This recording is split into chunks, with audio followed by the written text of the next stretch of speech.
You sit there on the pot and you realize you don't have quite as much as you'd usually like to have, especially for this particular trip to the bathroom. You know you don't want to have to take a trip to the closet in the hall to get more, or worse, you forgot to put toilet paper on your last grocery list, and this is your last roll.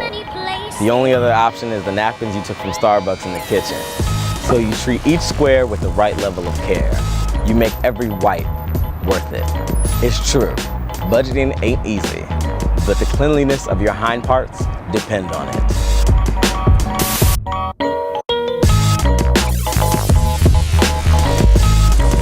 My name is Michael Williamson, and the one thing I learned about money is it's not how much money you make, but what you do with it.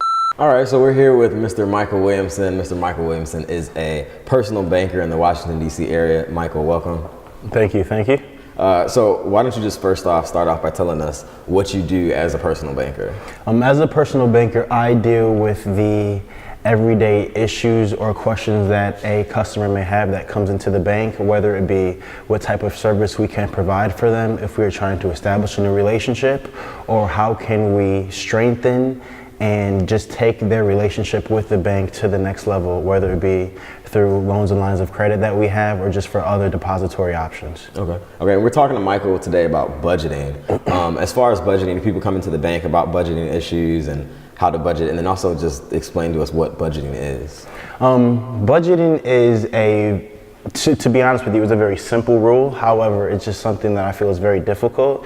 And I feel it is simply allocating the funds that you generate throughout the month, whether it be through your work or gifts or whatever it may be, and just distributing it to the right area that it's supposed to be, whether it be rent, bills, expenses that you still need to pay or whatnot, whether it be a student loan, certain things like that, and just trying to forecast how you're going to spend your money for that upcoming month or period in time. Okay, now when people come into you in the bank and they might have an idea of what budgeting is, or they kind of do it, what are some things that you can do to like help them get better with it?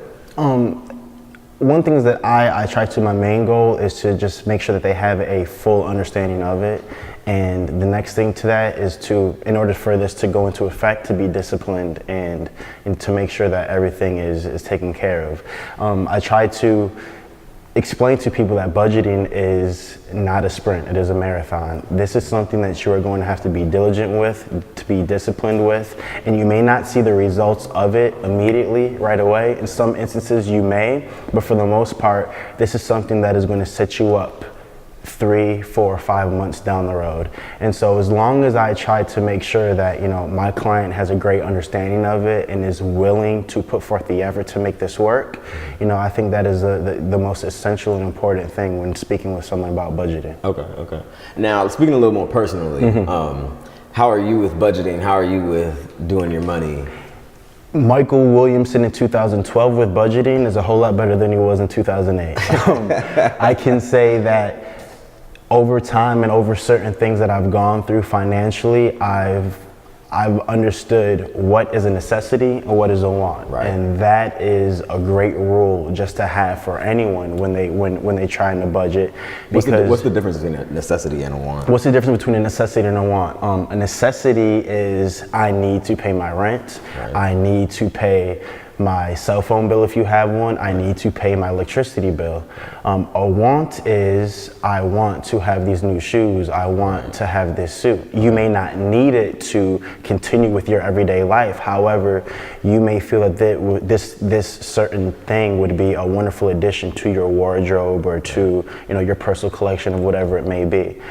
I feel a lot of people mistaken wants as necessities, and that confuses them so much where their budgeting is downhill all the way from there, because it becomes habitual to them of buying these things that really aren't as important as they may think it is. And so once you understand that and truly are disciplined and actually follow that rule, you're going to be setting yourself up in the future just to be financially sound. Okay, that makes perfect sense. Yes. All right, well, we appreciate you coming and joining us here on MYDM Money, Mike. Appreciate it. Thanks. You're very welcome. Thank you for having me.